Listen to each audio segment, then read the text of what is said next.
The incessant pounding at the door jolted me awake. I glanced at the clock. 11:37 p.m. Fear crept in as I clutched my robe, tiptoeing down the stairs. "Who's there?" I called out, my voice shaky. "Grandma, it's us! Please open up!"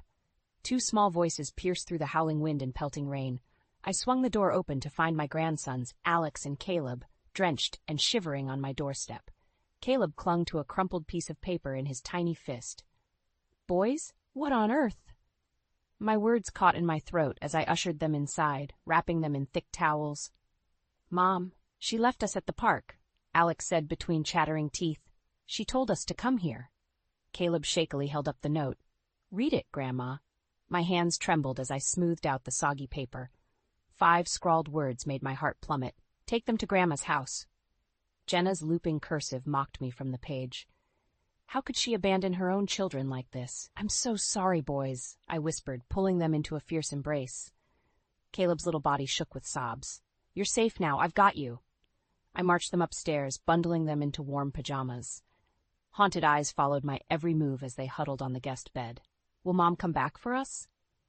Caleb asked, his voice tiny and fragile. I froze, unsure how to respond. After everything she'd put them through, would Jenna really want them back?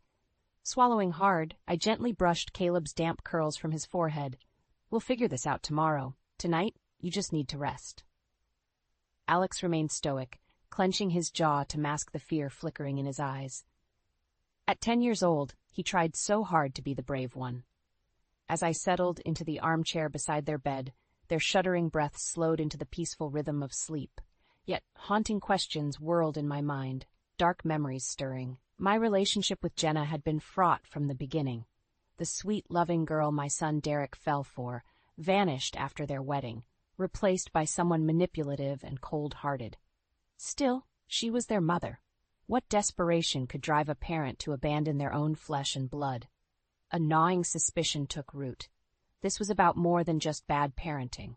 Staring at my grandson's sleeping forms, their cheeks still glistening with drying tears, a fierce protectiveness burned within me.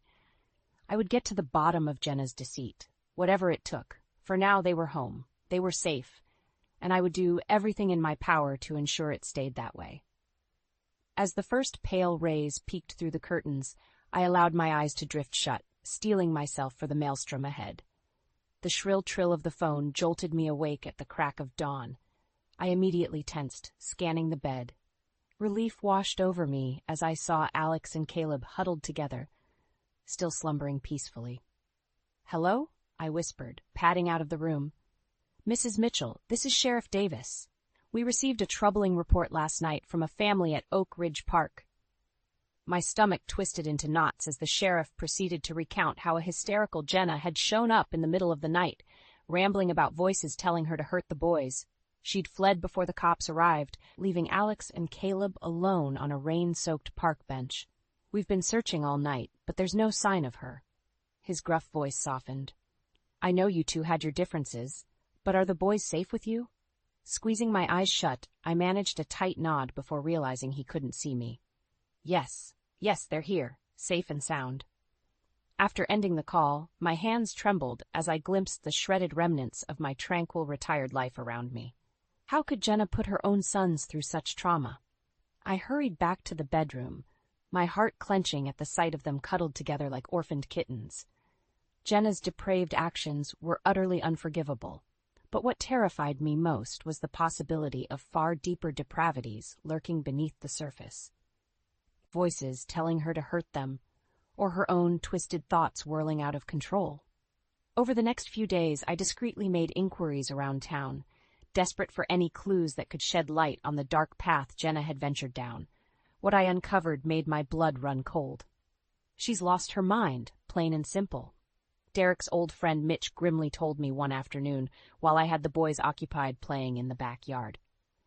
"Got mixed up with some real nasty people, from what I gathered." My heart pounded as Mitch detailed rumors of shady business deals, illicit money trails, and unsettling new acquaintances in Jenna's life. "They're saying she did things, illegal things, to keep the cash flowing after Derek." He shook his grizzled head sadly. After Derek's death in that horrific car crash 6 months ago, Jenna had rapidly changed, staying out at all hours, dressing in ostentatious new clothes, and lavishly showering the boys with toys and gifts she couldn't afford on a widow's pension. The picture grew exponentially uglier the more I unearthed. Theft, embezzlement, fraud, no depravity seemed off-limits in Jenna's warped quest for wealth and status. And at the center of this web of lies and immorality were my beloved grandsons, forced to fend for themselves as collateral damage while their own mother indulged her demons. One night after the boys were tucked in, I stood at the bay window, staring out at the inky darkness. "I will burn it all down to ashes if I have to," I murmured in a voice that chilled even me. "She won't go unpunished for this, not on my watch." The wheels were in motion to expose the full extent of Jenna's deception. I could only pray I wasn't too late to protect Alex and Caleb from the worst of the fallout. The rusty hinges of the attic door protested as I pulled it down, thick dust motes swirling in the beam of my flashlight. I couldn't recall the last time I'd ventured up here. After Derek's passing, any reminders were too agonizing. But to have a prayer of protecting Alex and Caleb from Jenna's toxicity, I needed to understand how we'd arrived at this catastrophic juncture. So I steeled myself and climbed the creaky ladder. Coughing through the musty air, I aimed my light across a maze of boxes and trunks packed with decades of memories. My gaze snagged on a crooked stack of faded photo albums. With a lump in my throat, I sank onto the dusty floor, pulling them into my lap one by one. Smiling faces of happier times beamed back at me. An 8-year-old Derek, freckles dancing across his nose as he grinned at the camera on his Little League baseball team's picture day. High school graduation, his lanky frame dwarfing that ridiculous maroon cap and gown. Our tight-knit trio on my front porch after he'd moved into his first college dorm room, already looking so grown up. My chest ached as I drank in every moment, unable to fathom how that sweet, vibrant boy had become the haggard, haunted man who ultimately couldn't outrun his demons. Then the photos shifted. Derek's energetic smile remained, but his arm was slung around a pretty blonde girl with an equally megawatt grin. Jenna. I'll never forget the day he arrived home from university on Christmas break, hands trembling with poorly disguised excitement as he introduced us to his new girlfriend. How her dimpled cheeks and sparkling eyes instantly camouflaged the punkish, asymmetrical haircut and bare midriff that made me inwardly cringe. "She's the one, Mom." Derek had whispered to me in the kitchen that night as she dazzled my husband with some anecdote about hitchhiking through Amsterdam one summer. I know it seems crazy since we've only been dating for a few months, but she's my soulmate. Part of me wanted to bundle him back into his Star Wars sheets from childhood and never let him go. But I couldn't ignore the sheer incandescence radiating from my typically brooding son. So I smiled and welcomed Jenna into our family with open arms. How I lived to regret that decision. The subsequent albums told a heartbreaking tale, one of increasing loneliness on Derek's face as the wattage on Jenna's dimmed through their wedding portraits and into the first couple years of their marriage. Finally, I flipped to the last few pages and recoiled. Here were my grandsons, capturing in wide grins and crinkled nose giggles. But the woman beside them was utterly unrecognizable. Cold, hollow eyes bored into the camera. Painted smiles slashed across her taut face with all the authenticity of a circus clown. Where had my sweet, goofy Jenna gone? The one who taught me how to twerk at their engagement party? The girl who threatened to burn her eyebrows off while helping me make adorable, succulent pumpkin centerpieces for their fall wedding?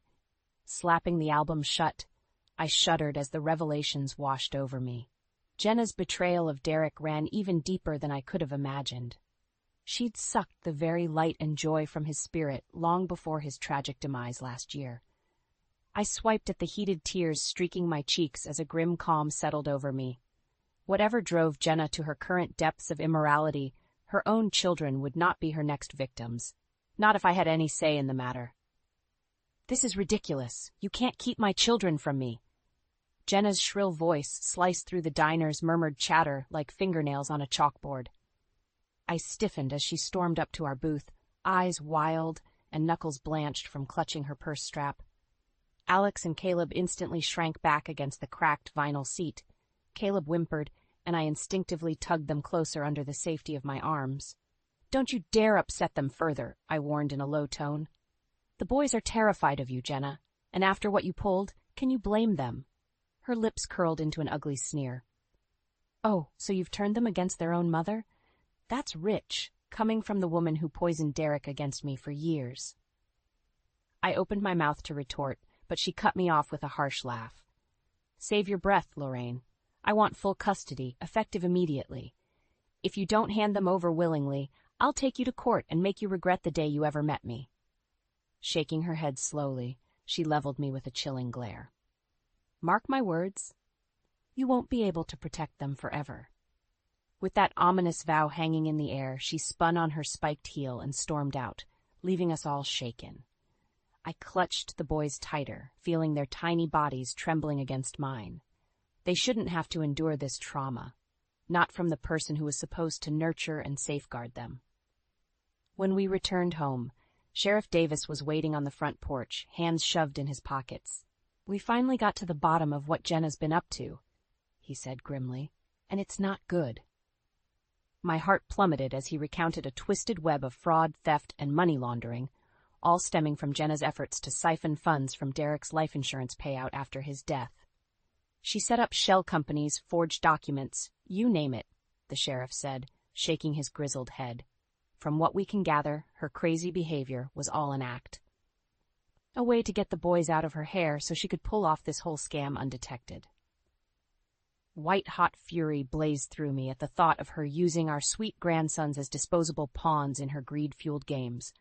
I wanted to scream, to hurl plates at the wall, to unleash the pure, primal rage burning in my veins. But I couldn't. Not with those two sets of fearful eyes, watching my every move, clinging to me as their solitary beacon of stability. So I inhaled a slow, steadying breath. Whatever Jenna's motivations, she's proven herself an unfit parent who's put them in danger. I want full legal custody. Relief flickered across the sheriff's face. "I'll make sure our case against her is airtight. You just focus on taking care of those boys." He started toward his cruiser, then paused. "And Lorraine, if she tries anything else, you let me know immediately. You hear?" I offered a terse nod, then scooped Alex and Caleb into my arms, their small bodies melting into my embrace like they'd never let go. Jenna could hurl whatever malicious threats she desired. I didn't care about her con artist scheming or her vile machinations to line her pockets with my son's hard-earned money. All I cared about were these two precious souls who had already witnessed and endured far too much in their young lives. They were my entire world now. And if Jenna delusionally thought I'd relinquish them without a brutal fight to the death, she was soon to be rudely awakened. "So you're really going to fight me on this?" Jenna's derisive laugh crackled through the phone line. "You senile old bat. I'll bury you." I clutched the receiver tighter, struggling against the flood of rage testing my restraint. "If you think I'll let you within a mile of those boys after what you've done, you're delirious. We'll see about that." The smug venom in her tone made my skin crawl. "My lawyer is prepping an ironclad case as we speak. You might have been able to manipulate the local cops, but I'd like to see you talk your way out of this in an actual courtroom." The line went dead with an ominous click. I slowly returned the phone to its cradle, steadying my ragged breaths. I'd expected Jenna's threats, expected the nasty accusations and diversionary tactics in a desperate attempt to regain control of her twisted game. But her arrogance made one fatal miscalculation. She had severely underestimated the resolve of a lifelong educator pushed to her limits. As the morning light filtered through the curtains, I studied the two tow-headed figures sprawled across the guest bed in a jumble of sheets and gangly limbs. Bruises and scrapes mottled their arms, remnants of being abandoned in the park like unwanted pound puppies. But their cherubic faces were finally relaxed in peaceful slumber, no longer etched with fear and uncertainty.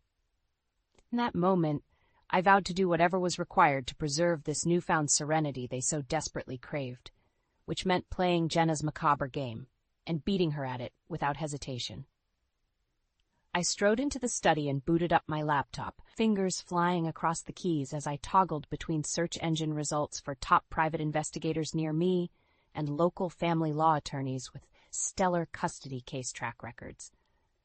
time was of the essence if I wanted to mount an unshakable offensive before Jenna beat me to the courtroom battlefield. 2 phone calls and a hurried conference later, and I'd assembled an elite cadre of legal warriors ready to dismantle whatever vitriolic crusade Jenna tried to wage. We're going to rip her facade to shreds from every angle. Annalise, the razor-sharp family law specialist, assured me over steaming mugs of coffee. Money trails, witness statements, a full forensic analysis of her involvement in your son's death. She won't know what hit her. The other woman, Mei Ling, was one of the area's most sought-after private eyes, having cracked countless high-stakes cases with her enigmatic brand of perception and grit. Her obsidian eyes glinted with determination. I already have leads indicating Jenna's scam goes far deeper than just fraud. We're talking organized crime rings, money laundering operations spanning multiple states. There's a good chance she had Derek killed to inherit those insurance funds. A collective chill reverberated around the table. I slowly lifted my gaze, feeling their scrutiny. I don't care what stones need to be upturned or what vermin you need to smoke out, I stated with flinty resolve. That thing is not going to terrorize my grandsons any longer. I want her exposed for the vile, heartless snake she is, and I want those boys to feel safe again. Mei Ling and Annalise exchanged weighted looks before giving terse nods of understanding. We knew the battle lines had been drawn, and all bets were officially off. Jenna wanted to sick her high-priced legal team on me? Let her wage her war. Little did she know I relished the chance to go nuclear if pushed, and I hadn't survived 5 decades as an inner-city educator by playing nice with bullies. The tension in the cramped courthouse conference room was thicker than New England clam chowder. I could barely meet the clouded gazes of the disheveled strangers flanking my sides, members of the jury still reeling from the bombshell revelations. Jenna attempted a sickly sweet smile as she rose from the table, emaciated frame swimming in her designer pantsuit. But the wanton arrogance that usually dripped from her had been extinguished, replaced by the skittish panic of a rat in a trap. I kept my own expression steeled and impassive, fighting against the savage curl of satisfaction in my gut. We weren't quite at checkmate yet. Let's be reasonable here, she began in that saccharine lilt that used to grate my nerves like nails on a chalkboard. I never meant for things to go this far. You all have to believe I only wanted what was best for my children. Mei Ling made a derisive noise beside me, thumbing through the damning evidence portfolio. Photos of money trails and encrypted communications between Jenna and a notorious cartel kingpin. Ballistics reports tying the revolver used to kill Derek to one of the mobster's henchmen. A chilling CCTV clip capturing Jenna's vehicle leaving the scene of the accident, moments after Derek's truck plunged over the ravine. Is that so? Mei Ling arched one sculpted eyebrow. Because these financial ledgers suggest you spent over $2 million on designer handbags, high-stakes gambling jaunts to Monaco, and a literal palace in the Dominican Republic, all from the insurance payout after murdering your own husband. Jenna's mask faltered, replacing the sugary syrup with a hiss of venom. You self-righteous vultures wouldn't understand. I was trapped in a loveless marriage, taken for granted at every turn. I deserved those things. You deserve to leave your children orphaned and broke? I growled, unable to contain myself any longer. You deserve to slaughter their father, your own flesh and blood, in cold blood? Stay out of this, you cretinous relic, Jenna spat. I had bigger plans, grander wealth waiting on the horizon. Derek was a stepping stone I needed to discard like all the others before him. Besides, it's not like those boys brought anything positive to my life. A collective shudder reverberated around the room. Even Jenna's own attorneys averted their gazes, disgust etched on their craggy faces. Then I guess they dodged a pretty big bullet by winding up with their grandma instead of an egomaniacal sociopath like you, Mei Ling said, chin raised in defiant contempt. Lurching to her feet, Jenna unleashed the full force of her black rage. Nobody was supposed to dig this deep. How dare you interfere with my destiny?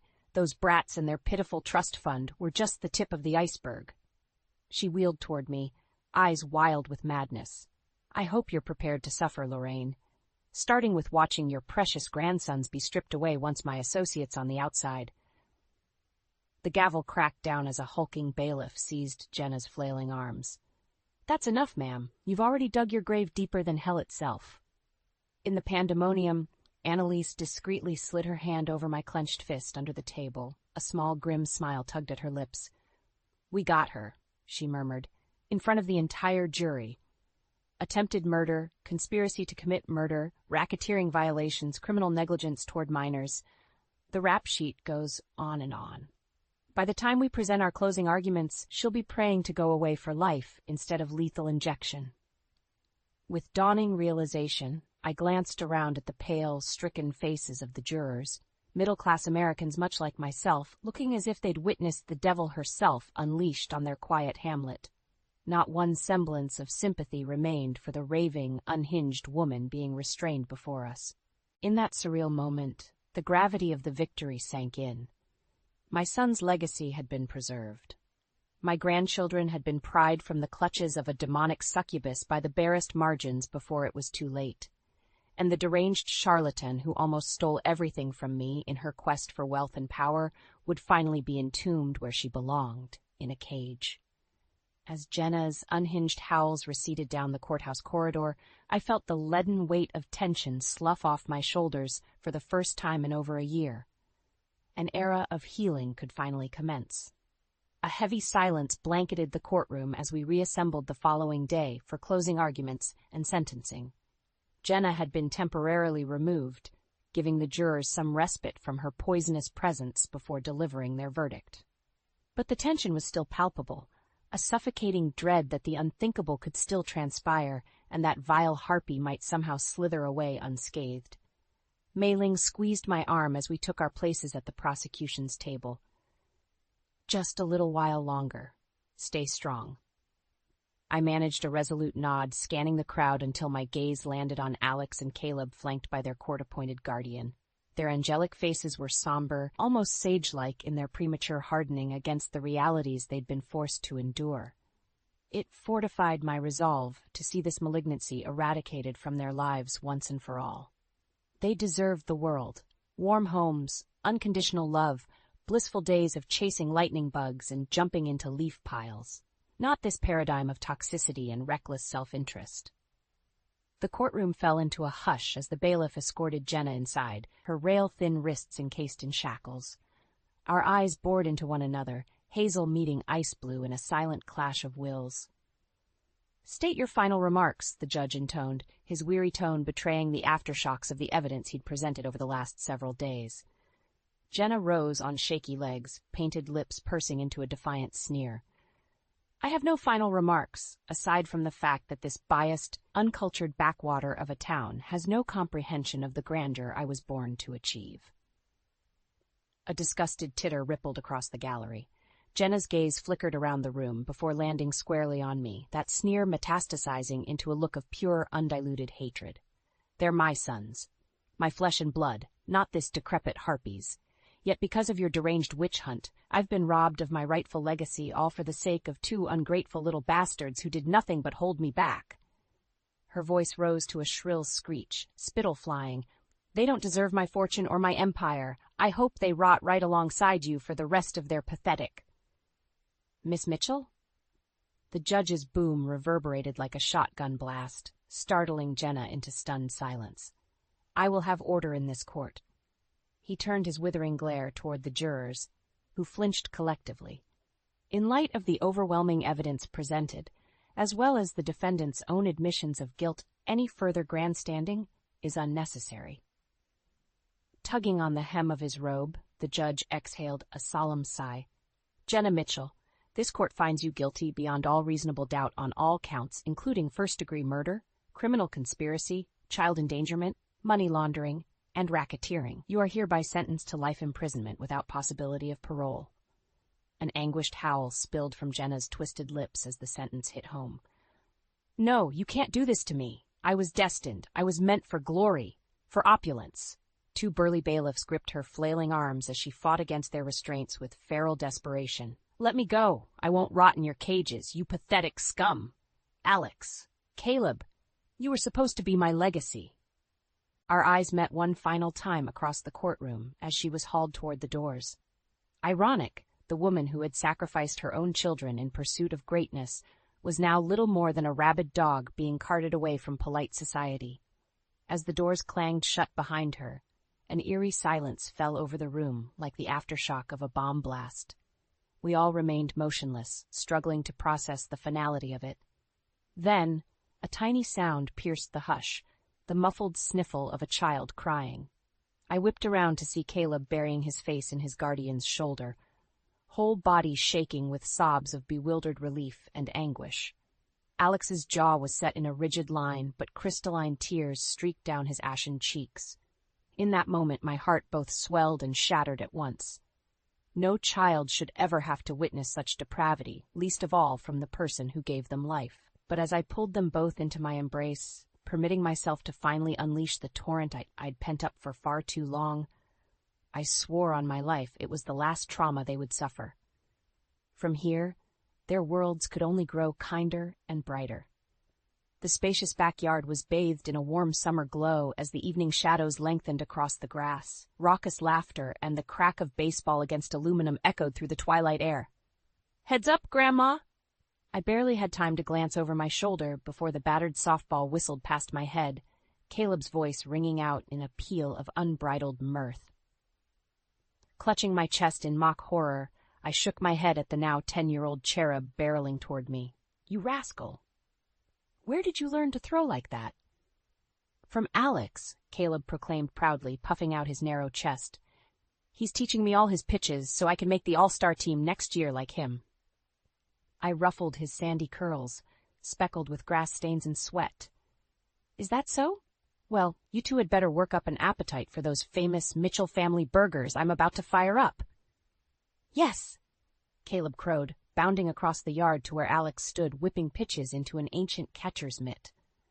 At 12 years old, he was rapidly morphing into a young man, all knobby wrists and elbows jutting out at haphazard angles, yet the easygoing smile crinkling his eyes kept the last vestiges of boyish innocence intact.